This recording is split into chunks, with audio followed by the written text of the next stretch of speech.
и очигледно се води со неискрена намера од страна на власта и мнозинството. Еве и зошто. Како прво, иако овој закон е потполно нов, власта го предложи по скратена постапка и со европско знаменце.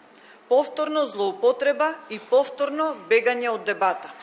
Второ, овој многу важен и нов закон се предлага без никаква консултација и вклученост на сите засегнати и заинтересирани страни, здруженија и организации во подготвување и носење на овој закон.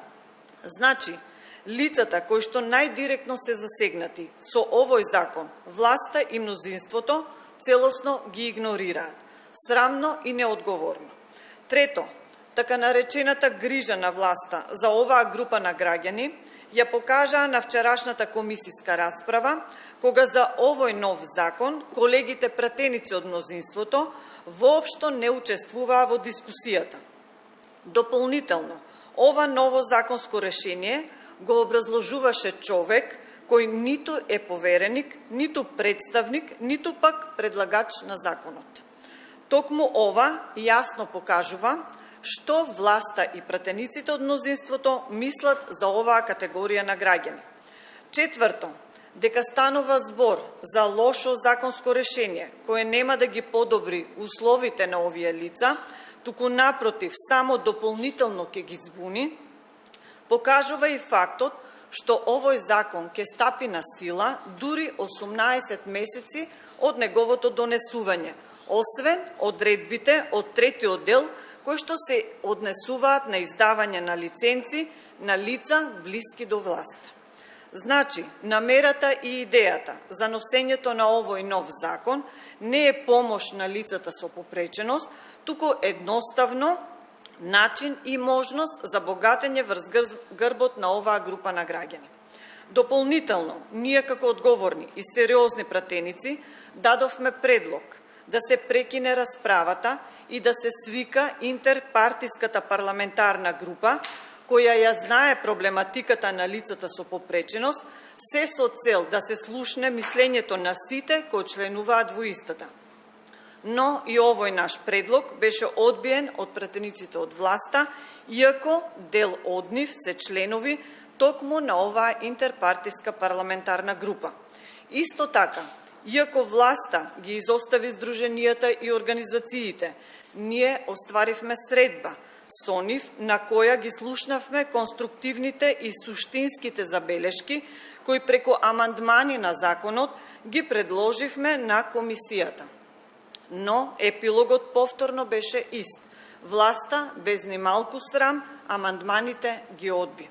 Токму затоа денес од оваа говорница пратеничката група на ВМРО ДПМН и коалицијата бара уште еднаш повторно итно повлекување на овој закон, изработка на нов и квалитетен закон, подготвен со тесна соработка со здруженијата и организациите, бидејќи овој закон, кој не смее да се носи вака на брзина и преку ног и без претходни длабоки анализи, консултации и јавни дебати.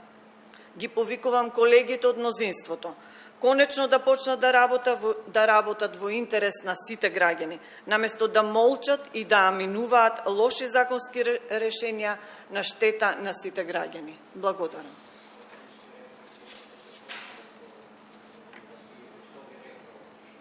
Како?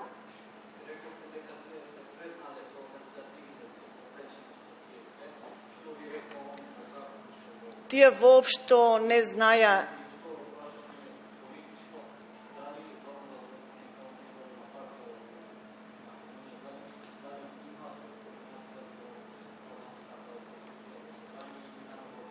За првото прашање, кое е тематско, ќе ви одговорам.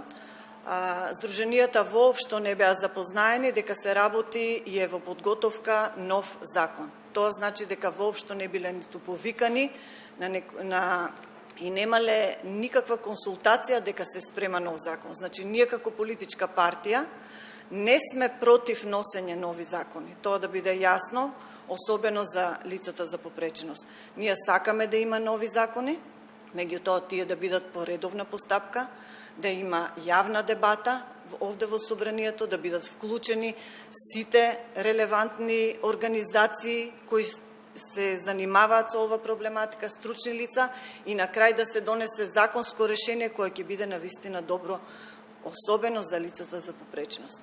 А на овој начин се носи закон во скратена постапка и со европско знаменце, што значи само за 3 дена. Тоа не се согласуваме. По второто прашање ќе се обратите во Центарот за комуникации на ВМРО. Може, повеле.